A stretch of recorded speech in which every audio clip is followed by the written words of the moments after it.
Hi, I'm Randy Hollenbeck, and this is the Music Roundtable.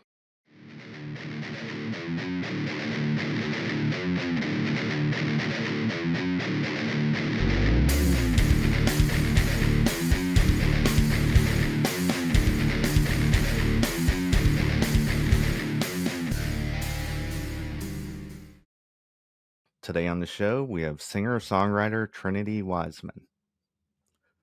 How you doing? I'm good. How are you?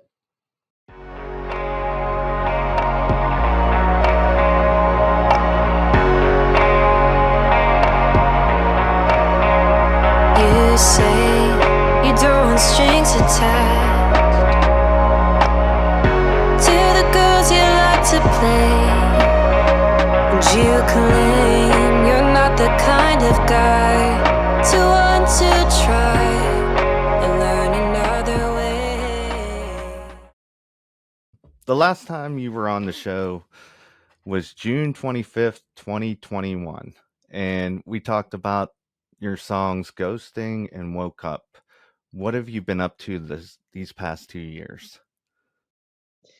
Honestly, I've been up to a lot. I graduated from college last May, and I decided I was gonna make the commitment to myself to really do music full time and give it all of my energy because I feel like up till now I've always had something else going on, like whether that be school or whatever.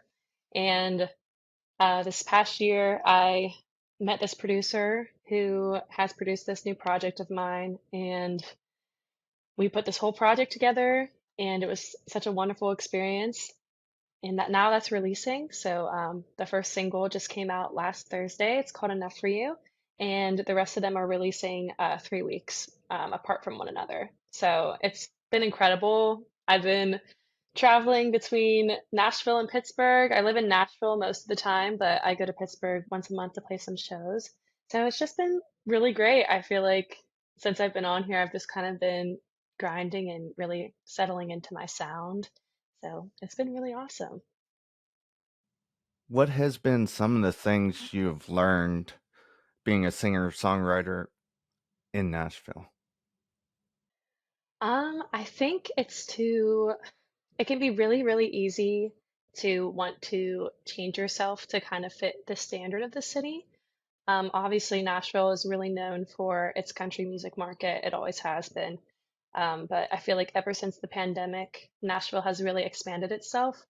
So there's different types of music all over the city now. Even downtown on Broadway, where it was normally just country, becoming, it's really just shaping with the community, which is awesome. And I really just am so amazed to see the city changing with us. But at the same time, I think that you can really run into people that want you to fit a certain form, especially as like a young woman in the industry. And I think the biggest thing that I've learned is to really make music that makes me happy and makes me feel full and not what other people want. And if it's true to myself, I hope that other people love it too. So I think that's something I've really taken away from just being in this city and having so many talented people. It can get really overwhelming, but I think if you're just true to yourself and you're happy with what you're doing, you can't really complain. So, Your new album coming out, I saw you like post some like Instagram things. And is it kind of like an album with a story that you wrote out like about experiences you had in the past, or how did you come up with that? yeah, so I was growing up in a time where there was this app called Wattpad.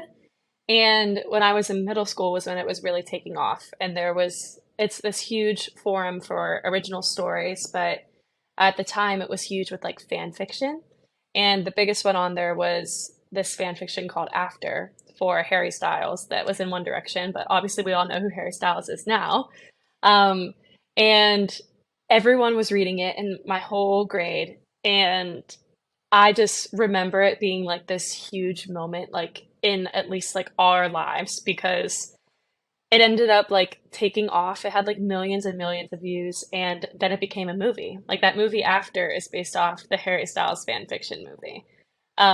But all this to say, I got really into that app, and as someone that has always been writing, like I've always been a songwriter, I've always loved to write just stories in general.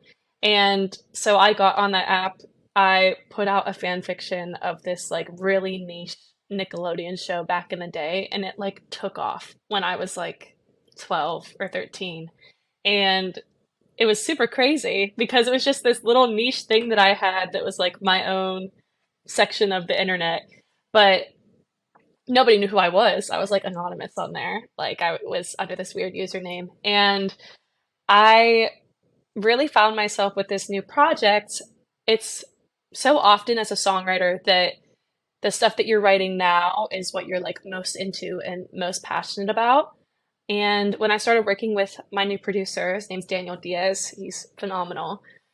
He wanted to go through like my whole catalog of songs. And I was like, listen, dude, like, I don't think you understand like how many songs I've written. It's like going to take us a really long time. But he's like, I really just want to dive in. And so I felt myself really feeling this like sense of nostalgia going back and like reminiscing on all these like past relationships that I've had, that I've written these songs about.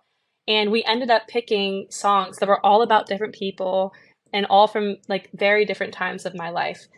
And but I was talking with like my marketing team about this, and like we were really diving into what fuels me like outside of music. I was talking about that app where I used to write. And they were like, wouldn't it be so cool if you wrote a story inspired by the songs that you just did? And I was like, yeah, that's great. Do you know how long it takes to write a book? It takes a long time. But I don't know. I really sat down the one day and was like, I'm going to see if I can flesh anything out. And I wrote this 8 chapter story, incorporating the songs that I did. And so the last 4 chapters of the book go with each of the songs that are coming out. So the first 4 chapters came out before the first release.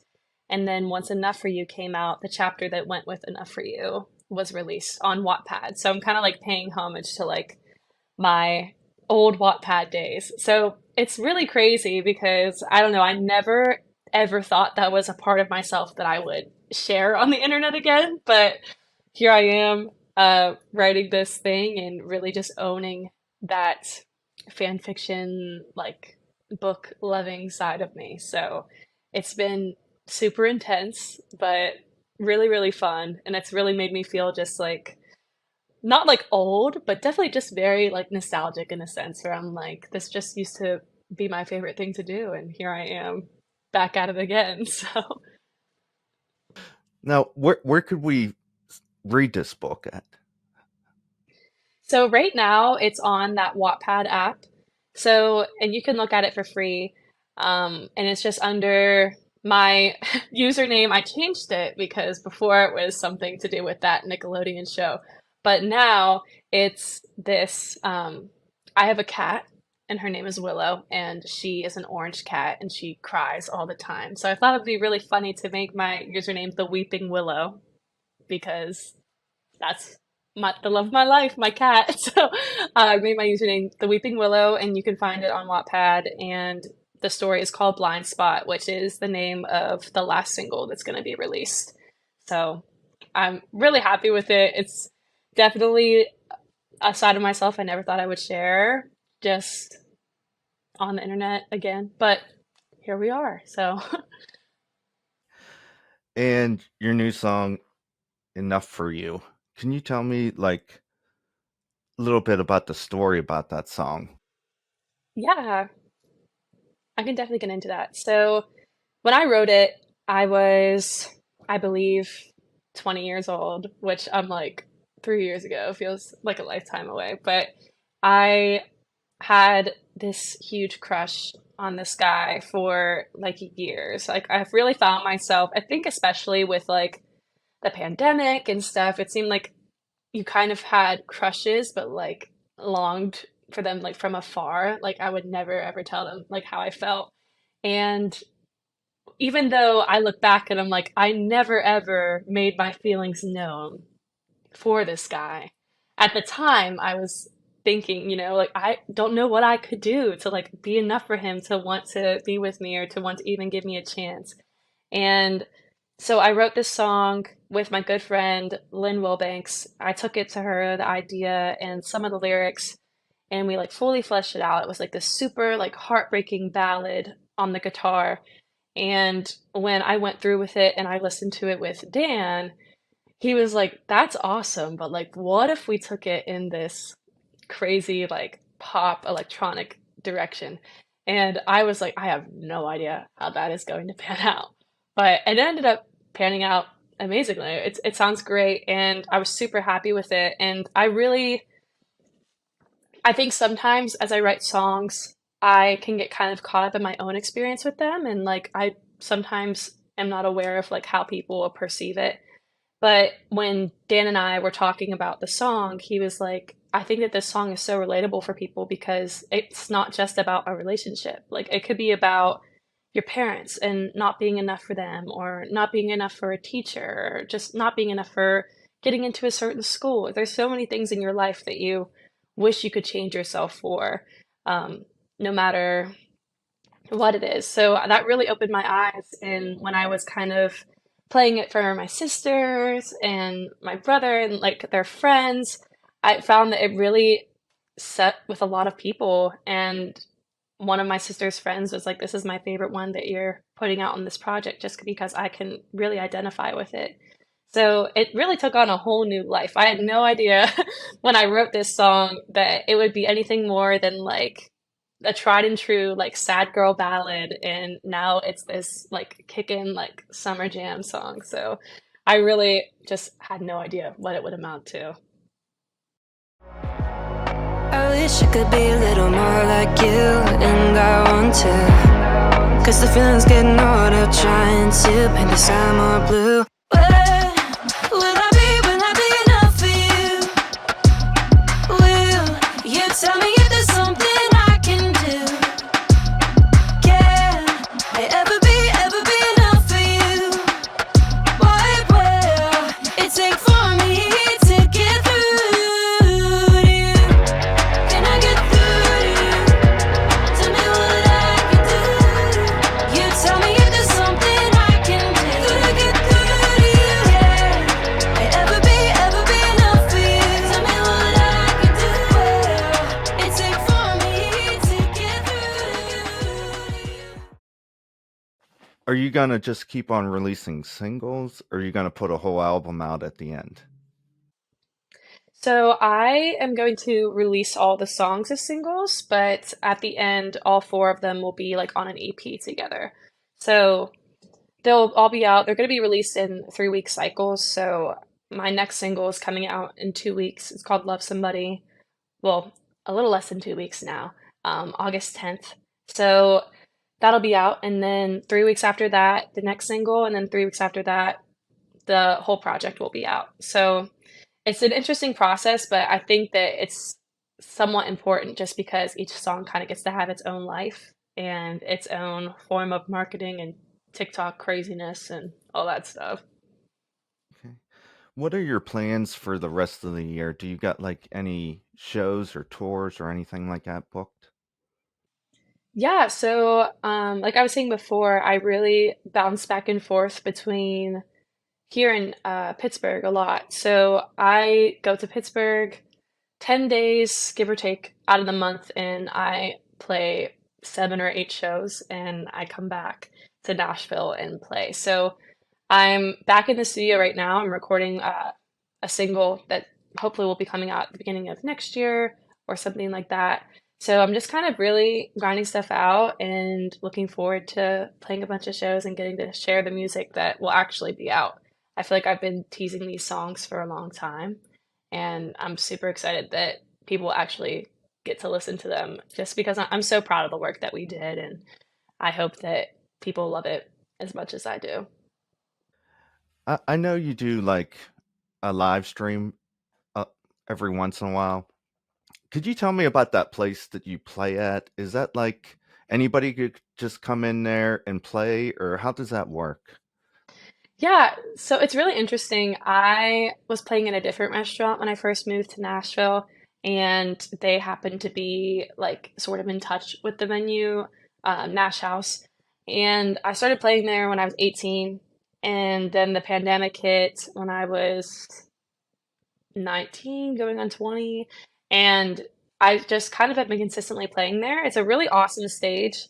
So I got connected to them because of that when I was 18, but they kind of weed out the artists that they like to have there.